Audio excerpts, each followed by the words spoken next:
Hello good morning, my name is Rajni, progressive life के YouTube मंच पर आप सभी का स्वागत है। चैनल को लाइक से सब्सक्राइब कर दीजिए ताकि ऑल नोटिफिकेशन आप लोगों तक पहुंच के। चलिए क्वेश्चन नंबर यहाँ पर देखिए 26, the price of sugar is decrease by 10%, what percent can a person increase the consumption so that there is no change in expenditure. में देखिए चीनी की कीमत 10% से कम हो जाती है, एक व्यक्ति अपनी खपत में कितने प्रतिशत की वृद्धि कर सकता है ताकि व्यय में कोई परिवर्तन ना आए। देखिए यहाँ पर ये कह रहा है हमसे कि चीनी की कीमत में 10% की क्या हो जाती है, कमी हो जाती है। कमी हो जाती है तो साइन किसका आएगा, माइनस का।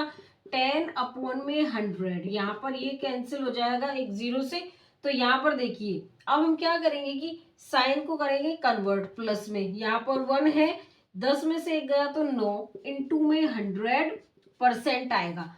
100/9% है तो डायरेक्टली ऐसे करेंगे। अगर ये हमारा फ्रैक्शनल की फॉर्म में होता तो फ्रैक्शन में लिखते, तो 100/9% है ताकि व्यय में, यहाँ पर देखिए, ताकि व्यय में कोई परिवर्तन ना आए। तो जो वृद्धि हुई है वो हमारी 100/9% की हुई है। इसका जो ऑप्शन होगा वो हमारा यहाँ पर क्या होगा, ऑप्शन इसमें हमारा सी हो जाएगा यहाँ पर। ठीक है, चलिए नेक्स्ट क्वेश्चन पे। क्वेश्चन नंबर 27 देखिए यहाँ पे क्या है, if the price of rice is raised by 20% then by what percentage should a person reduce his consumption of rice so that his expenditure remains of same, correct 1 decimetre. यदि चावल की कीमत में 20% की वृद्धि होती है तो एक व्यक्ति को चावल की खपत में कितने प्रतिशत की कमी करनी चाहिए ताकि उसका खर्च पहले जितना ही रहे, 10.1 तक। चलिए देखो यहाँ पर, यहाँ हमसे ये क्या कह रहा है कि चावल की कीमत में 20% की क्या हो रही है, वृद्धि। तो प्लस साइन किसका आएगा, प्लस का। अब देखिए 20/100 क्यों, क्योंकि परसेंट को हटाएंगे तो हमारा नीचे क्या आ जाएगा 100। यहाँ पर 2 से ये कैंसिल जाएगा 5 टाइम, यहाँ पर क्या आएगा 1/5। ठीक है, लेकिन हमें साइन को कन्वर्ट करना है। अब देखिए यहाँ कह रहे हैं तो एक व्यक्ति को चावल की कीमत में कितने प्रतिशत की कमी करनी चाहिए ताकि उसका खर्च पहले जितना ही रहे। यहाँ पर जो साइन है वो किसका आएगा, माइनस का। 1 तो रहेगा, 5 और 1 कितना हो जाएगा 6, इंटू में 100%। तो यहाँ पर क्या आएगा 100%/6। यहाँ पर ये 3 बार जाएगा, ये 50 टाइम जाएगा तो 50/3% होगा। अब देखिए ये फ्रैक्शनल की फॉर्म है तो इसको फ्रैक्शन की फॉर्म में कर दीजिए।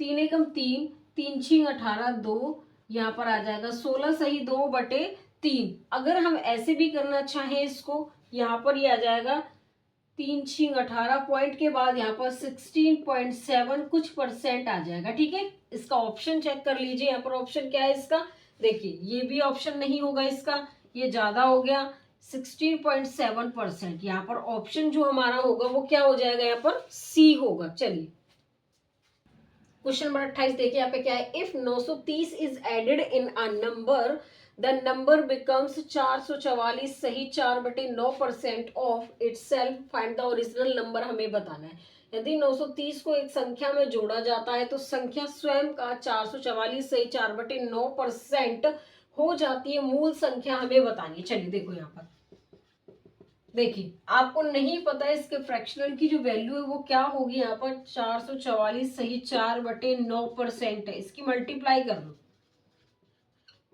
9 चौक 36 का 3, 9 चौक 36 और 3 39 का 3, 9 चौक 36 और 3 39 और 4 ये रहा जीरो, यहाँ पर ये भी जीरो जीरो, ये कितना हो जाएगा यहाँ पर 4000/9। हटाएंगे जीरो आ जाएगा यहाँ पर 100 आ जाएगा। ठीक है, 2 जीरो से एक कैंसिल, यहाँ पर कितना आएगा 40/9।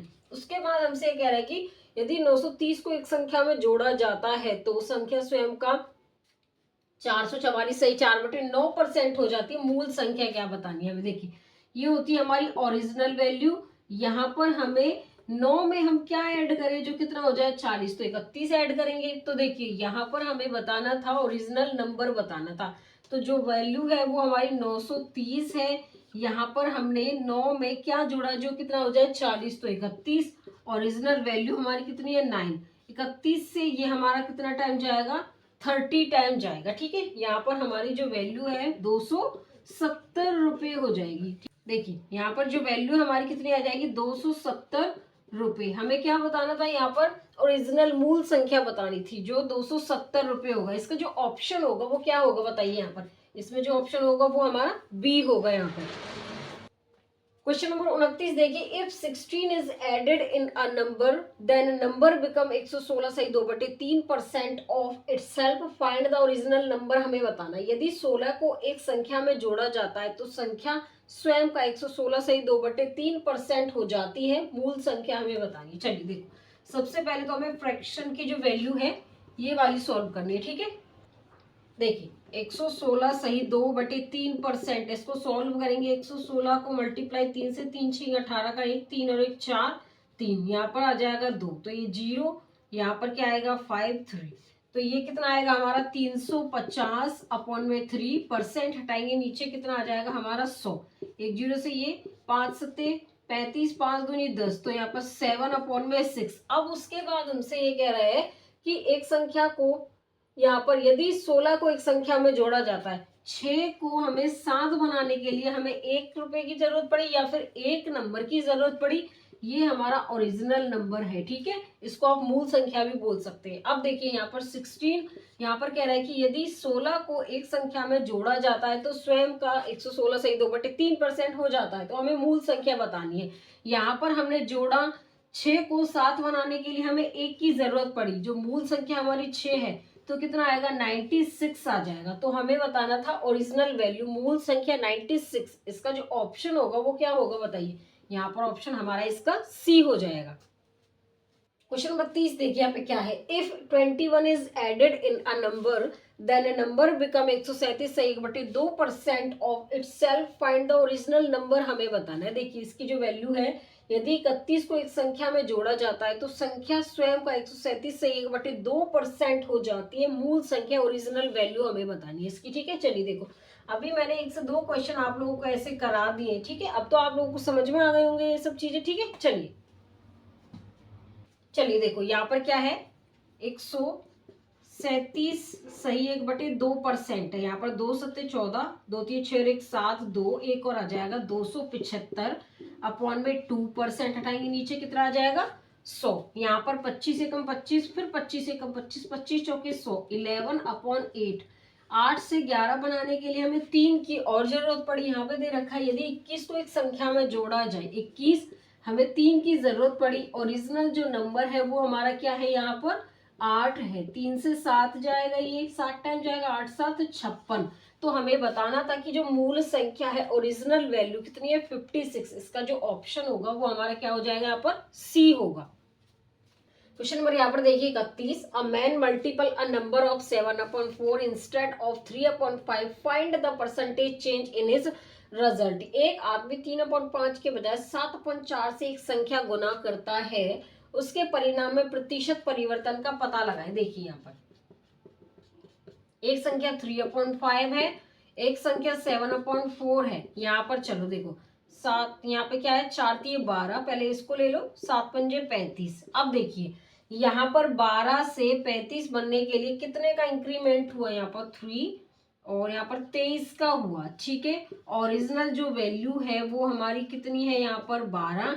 फाइनल वैल्यू हमारी यहाँ पर कितनी है, ये 35 है, लेकिन हमें तो 100% करना है। देखिए हमसे ये पूछा कि एक व्यक्ति या एक आदमी 3/5 के बजाय 7/4 से एक संख्या गुना करता है, ठीक है। उसके परिणाम में प्रतिशत परिवर्तन का पता लगा। प्रतिशत, टोटल प्रतिशत 100 हो गया। अब देखो यहाँ पर इसको 4 से करो, 4 3 12, ये 25 टाइम जाएगा। यहाँ पर 25 की और 23 की मल्टीप्लाई डिवाइड में कितना आएगा, 3% आएगा, ठीक है। अब इसको मल्टीप्लाई कर लो, यहाँ पर 25 3 75, 7 25 दूनी 50 और यहाँ पर कितना हो गया 575, डिवाइड में कितना आएगा 3। इसको यहाँ पे सॉल्व करेंगे तो 3 एकम 3, यहाँ पर 2 3 नाम 27, फिर 3 एकम 3, फिर 2, यहाँ पर 191 सही 2/3%। देखो यहाँ पर कहाँ है इसका ऑप्शन, देखिएगा इसमें ऑप्शन हमारा क्या होगा, यहाँ पर बी हो जाएगा। नंबर 32 देखो, a man multiple a number of 3/5 instead of 5/3, find the percentage change in his result. एक आदमी 3/5 के बजाय 5/3 से एक संख्या गुना करता है, उसके परिणाम में प्रतिशत परिवर्तन का पता लगाना है हमें। चलिए देखो यहाँ पर हमें क्या क्या वैल्यू दी हुई है 3/5, यहाँ पर करेंगे 5/3, यहाँ पर कितना आएगा 9 और ये होगा 25। 9 से मुझे 25 पर जाने के लिए कितने नंबर की जरूरत पड़ेगी 16 की, मतलब 9 में मैं ऐसा नंबर क्या जोड़ू जो उसको क्या बना दे 25, तो 16 जोड़ना पड़ेगा। ठीक है, अब देखिए यहाँ पर हमें बताना था कि जो ओरिजिनल वैल्यू है वो 9 है, इनटू में 100% हो जाएगा ये। ठीक है, अब देखिए यहाँ पर इसको हम सॉल्व करेंगे तो इसका जो नंबर है वो हमारे किस फॉर्म में आएगा, यहाँ पर ये 16 हो गया और यहाँ पर हमें ये फाइनल नंबर ये था ना 25 आ जाएगा। ठीक है, देखिए यहाँ पर हमें 16 नंबर चाहिए 25 बनाने के लिए, तो हमें फाइनल नंबर हमारा क्या है 25 इंटू में 100%, 25 से जाएगा ये 4 टाइम 16 जो कि 64% आ जाएगा। ठीक है, इसका जो ऑप्शन आएगा वो हमारा क्या आएगा बताइए, यहाँ पर इसमें जो ऑप्शन आएगा हमारा बी आएगा। ठीक है, इतना समझ में आ गया होगा, जितने भी क्वेश्चन मैंने आप लोगों को समझाए सारे समझ में आ गए होंगे। ठीक है, चलिए आज के लिए बस इतना ही। All the best.